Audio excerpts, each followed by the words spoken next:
Hello everyone, I am Pawan sir. एक बार फिर आप सबका स्वागत करता हूं अपने YouTube channel Pawan sir commerce and English classes. इस वीडियो में मैं आपको आज बताऊंगा विमर्श पे दिए गए पोर्टल पर क्लास 12th का जनरल इंग्लिश का क्वेश्चन नंबर 14 और क्वेश्चन नंबर 15 जो वर्कबुक यानी सप्लीमेंट्री मटेरियल से पूछे जाते हैं। 2 मार्क्स में 4 करने होते हैं एंड 4 मार्क्स में 1 करना होता है। पर यहाँ पे कुछ हमें एक्सेस क्वेश्चन दिए गए हैं, मतलब इन्हीं क्वेश्चंस में से हमें एग्ज़ाम में आना है। तो इस वीडियो में आपको सारे क्वेश्चंस का आंसर क्लियर कर रहा हूँ, तो आप देखें, अच्छे से समझें और उसे अपनी नोट कॉपी के अंदर नोट करें। तो क्वेश्चन नंबर 14 जहाँ पे आपको यानी 4 करने हैं, बट अभी यहाँ पे बहुत से क्वेश्चंस आपको दिए गए हैं, दिख रहे होंगे। तो फर्स्ट क्वेश्चन ये दिया हुआ है, व्हाट आर डिस्टाइल बुक्स लाइक। जो डिस्टाइल बुक्स होती हैं वो किस तरह से होती हैं। तो इसका आंसर है फर्स्ट वाले का, distilled books are like common distilled water and flashy things.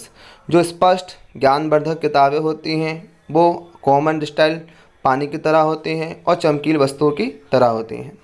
ऐसे हम आगे बढ़ेंगे तो क्वेश्चन नंबर हमें सेकंड दिया हुआ है, what makes a team a whole. एक समूह को संपूर्ण क्या बनाता है। तो इसका आंसर है working together makes a team a whole. एक साथ काम करके एक समूह को पूरा बनाता है। फिर हम आगे बढ़ते हैं तो क्वेश्चन नंबर थर्ड दिया है, why must be take risk. हमें जोखिम क्यों उठाना चाहिए। अब इसका आंसर देखते हैं हम। इसका आंसर है वी मस्ट टेक रिस्क। हमें जोखिम उठाना चाहिए बिकॉज क्योंकि the greatest hazard in life is to risk nothing. क्योंकि जीवन में जब तक सबसे बड़ा खतरा ना हो या खतरे में जीवन को ना डाल दें तब तक रिस्क का कोई मतलब नहीं है। फिर ऐसे हम आगे बढ़ेंगे तो क्वेश्चन नंबर 4 हमें दिया हुआ है, व्हाट डज द पोइट से। कवि क्या कहता है पास्ट एंड फ्यूचर, बीते हुए समय और भविष्य के बारे में। तो आगे बढ़ते हैं, इस फोर्थ का आंसर देखते हैं। फोर्थ का आंसर है द पोइट से, इस कवि कहता है दैट की पास्ट इज़ डेड, कि बीता हुआ समय मरा हुआ है, so it should be buried. हमें इसकी चिंता करनी चाहिए क्योंकि वो हमने देखा हुआ है। अबाउट फ्यूचर, भविष्य के बारे में कहता है कि it can not be trusted, कि भविष्य पर हम विश्वास नहीं कर सकते हैं क्योंकि भविष्य हमने देखा नहीं है। आगे बढ़ते हैं, क्वेश्चन नंबर 5 दिया हुआ है, who will certainly reach to Lord Krishna. भगवान कृष्ण के पास कौन निश्चित रूप से पहुँचेगा। आगे बढ़ेंगे, फिर इसका आंसर देखते हैं। दिया हुआ है आंसर नंबर 5 कि one who will give the precious teaching of Lord Krishna to his devotee will reach him. एक वो इंसान जो भगवान के प्रति लोगों को सच्ची ईमानदारी से शिक्षा देगा, लोगों को भगवान के प्रति मार्ग दिखाएगा, वो उनका सबसे अच्छा भक्त बन जाएगा और वही उनके पास पहुँचेगा। आगे बढ़ते हैं तो क्वेश्चन नंबर आपको दिया हुआ है 6 वाला, which is the world's highest waterfall and where is it. संसार का सबसे ऊंचा जो वाटरफॉल है वो कहाँ है और कहाँ पर स्थापित, मतलब कौन सा है, कहाँ पर स्थापित। इसका आंसर है the world's highest waterfall is Angel Fall. संसार का सबसे ऊंचा जो वाटरफॉल है वो एंजल फॉल है। It is situated in eastern Venezuela in South America. ये साउथ अमेरिका के ईस्टर्न वेनेजुला में स्थापित है। फिर ऐसे हम आगे बढ़ते हैं, क्वेश्चन नंबर 6 हुआ। अब हम क्वेश्चन नंबर 7 देखते हैं, how does the author compare the crafty simple and vice man. लेखक ने किस प्रकार से तुलना की है क्राफ्टी यानी धूर्त यानी कपटी इंसान, सिंपल साधारण, वाइस बुद्धिमान व्यक्ति। इन 3 व्यक्ति में कवि ने यानी लेखक ने किस प्रकार से तुलना की है। इसका आंसर है, कवि कहता है यानी लेखक कहता है the author compares them by means of study. लेखक ने इन तीनों के बीच तुलना की है अध्ययन करके, समझकर, बताया हुआ उस मतलब से। ही सेज, कवि एंड लेखक कहता है क्राफ्टी मैन कंडेम इट। जो धूर्त मतलब बेईमान कपटी लोग होते हैं वो इसका त्याग कर देते हैं। सिंपल मैन एडमायर, जो साधारण व्यक्ति होते हैं वो उसकी तारीफ़ करते हैं। And vice man use it, और जो बुद्धिमान व्यक्ति होते हैं वो इसका इस्तेमाल करते हैं।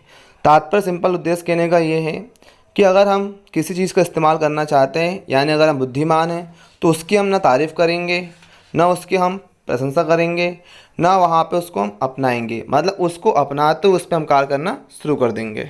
आगे बढ़ते हैं तो क्वेश्चन नंबर 6 के बाद हमारे पास दिया हुआ है क्वेश्चन नंबर 7 भी हो गया। अब question number 8, what accounts for beauty in your self. आपके द्वारा या आपके हिसाब से सुंदरता क्या है? इसका आंसर है गुड डीड्स यानी अच्छे कार्य, हैप्पी थॉट्स खुशनुमा विचार, accounts for beauty in are style. ये हमारी नज़रों में सुंदरता का सबसे अच्छा एक प्रतीक है।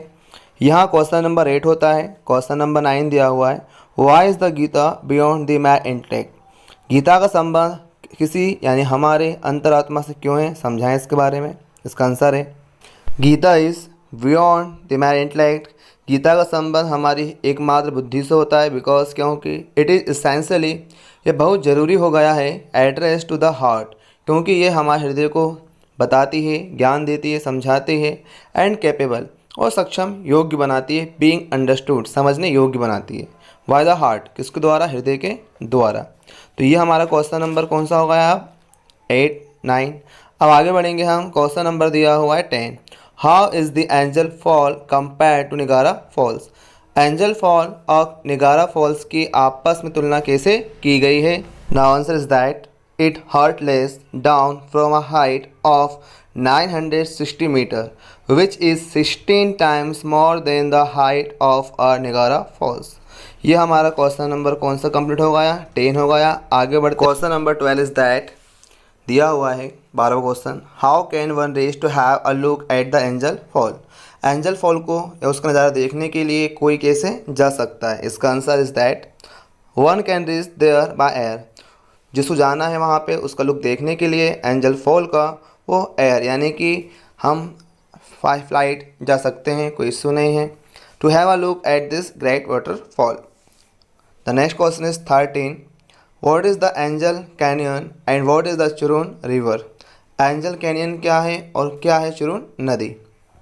Now answer is simply that Angel Canyon is the large pool at the foot of cliff. ये शिखर चोटी का एक सबसे गहरा एक पूल है। And Churun River is the tributary river of Caroni River. Caroni River की एक धार्मिक नदी में से चुरून रिवर भी है। ऐसे हम आगे बढ़ते हैं। तो क्वेश्चन नंबर हमें दिया हुआ है 14, who can plan and carry out the things in a better वे। ऐसा कौन सा व्यक्ति है जो योजनाओं और वस्तुओं को अच्छे माध्यम से बाहर लेकर जा सकता है? तो इसका आंसर इज है एक्सपर्ट और वैल्यू एजुकेटेड पर्सन।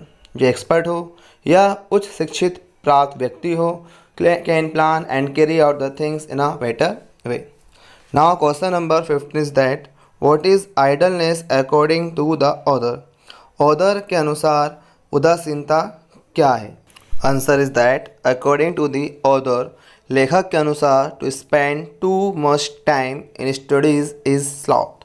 लेखक के अनुसार अध्ययन पे अति से ज़्यादा समय व्यतीत करना एक आलस्य बन जाती है। ऐसे हम आगे बढ़ते हैं। तो ये हमारा क्वेश्चन नंबर था 15 कंप्लीट हुआ। नेक्स्ट क्वेश्चन है 16, what do people do for their harvest. लोग क्या करते हैं उनकी खेती के लिए? तो इसका आंसर है द डांस। वे उत्साह मनाते हैं, नाचते हैं, गाते हैं, मतलब the dance for their harvest. ये हो गया क्वेश्चन नंबर कौन सा 16। आगे बढ़ेंगे। क्वेश्चन नंबर 17 दिया हुआ है, how can you say that nature's bounty is boundless. आप कैसे कह सकते हैं कि प्रकृति की असीमता असीमित है, बहुत ज़्यादा है, जितना बताओ उतना ही कम है। Answer is that we can say, हम कह सकते हैं दैट कि नेचर्स बाउंड्री इज बाउंडलेस, कि प्रकृति की सुंदरता असीम है, बिकॉज क्योंकि there are million of things that nature has given to us. क्योंकि यहाँ पर प्रकृति ने हमें कई हज़ारों लाखों में वस्तुएं उपलब्ध कराई हैं प्रकृति के माध्यम से। Nature is very generous for millions of year, it is giving millions of people food, clothing and other necessary articles. प्रकृति ने कई हजारों लाखों वर्षों से कई हजार लाखों लोगों को खाना, कपड़ा और अन्य आवश्यक सामग्रियाँ उपलब्ध कराई हैं। It has the great stock. Some people fear that what will happen in the future. In olden days, people thought that when wood is exhausted, how will we get energy? Then coal came, then gas, petrol, and atomic energy. So we say that nature's bounty is boundless. ऐसे हम आगे बढ़ते हैं। तो ये हमारा question number 17 हुआ। Next देखते हैं 19, why is our society passing through changes in its value system.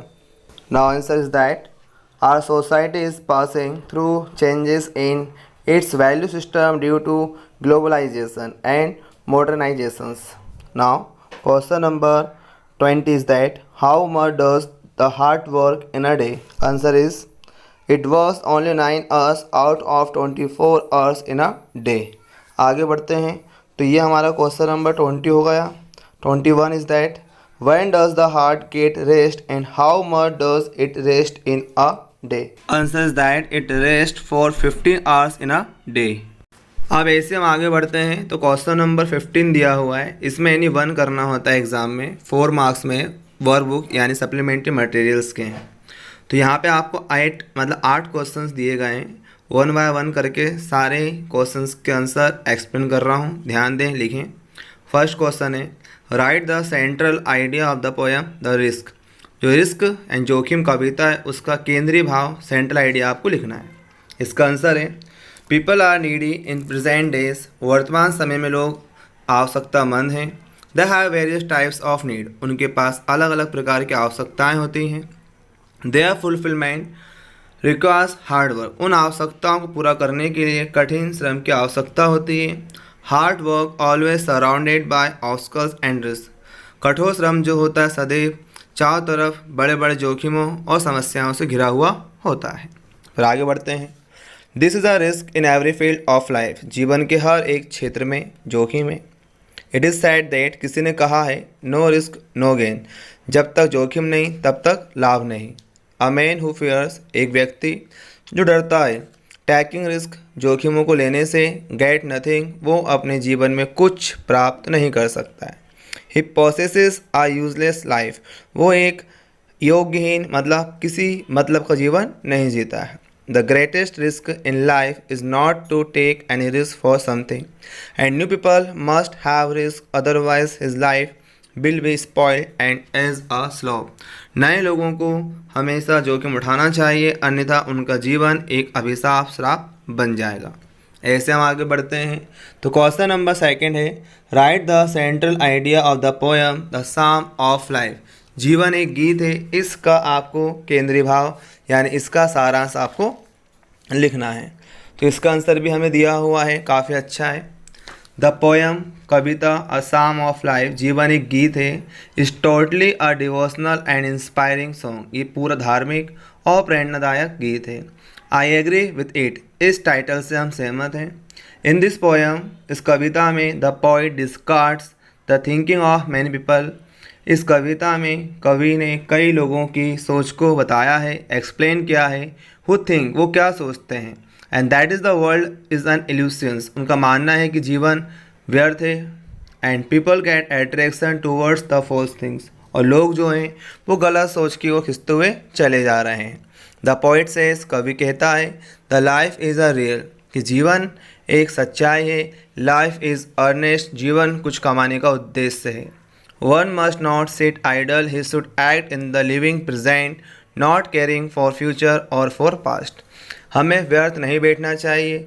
ना ही हमें आने वाले भविष्य के बारे में ना बीते हुए पास्ट के बारे में सोचना चाहिए. केवल वर्तमान में रहकर आगे का काम करना चाहिए. ऐसे हम आगे बढ़ेंगे तो क्वेश्चन नंबर 3 दिया है write the central idea of the poem we are the future. हम भविष्य हैं. इस कविता का केंद्रीय भाव लिखो. आंसर है इन द पोएम. इस कविता में वी आर द फ्यूचर. हम भविष्य हैं. The poet has use the word we for Indians. कवि ने वी यानी हम शब्द का इस्तेमाल करा है भारतीयों के लिए. The poet suggest. कवि सलाह देता है दैट कि we should not work as a team. कि हमें सबको एक साथ मिलजुल कर काम करना चाहिए. We should not have negative thinking. हमारे पास कोई नकारात्मक विचार नहीं होने चाहिए. And we should face every problems.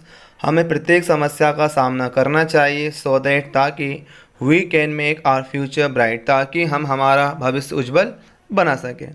And we should neither trust nor be proud upon our future. हमें हमारे भविष्य और वर्तमान यानी बीते हुए समय पर और आने वाले समय पर ना तो गर्व होना चाहिए ना ही घमंड करना चाहिए. Because our future is depended upon our present deeds. क्योंकि हमारा भविष्य हमारे वर्तमान के कार्यों पर निर्भर करता है. If we work with cooperation, अगर हम सब मिलजुल कर काम करेंगे, so we will overcomes all the problem, तो हम सभी समस्याओं से बाहर निकल जाएंगे। And we are proud to be Indians, हमें भारतीय होने पर गर्व है।